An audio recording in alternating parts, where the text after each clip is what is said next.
First shop నుంచి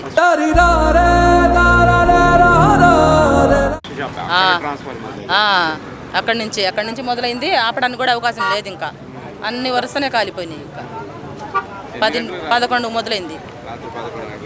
2 అయింది ఆర్పేటప్పటికి. 2-3 అయింది.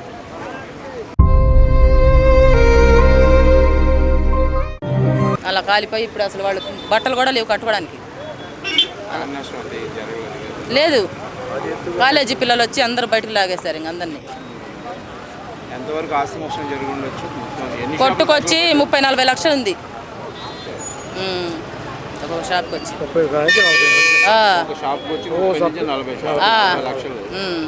అన్నీ అప్పులు చప్పులు తెచ్చుకొని 30 షాపులు ఉన్నాయి.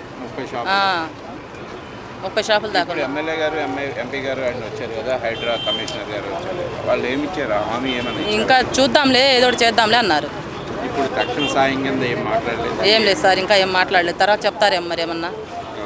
ఇదంతా మళ్ళీ ఎవరు చేసుకోవాలి? మొత్తం మీరే చేసుకుని మళ్ళీ ఎలా చేస్తారో మరి. ఇంకా పెద్దవాళ్ళు వచ్చిపోయారు కదా, ఏం చేస్తారు ఇంకా.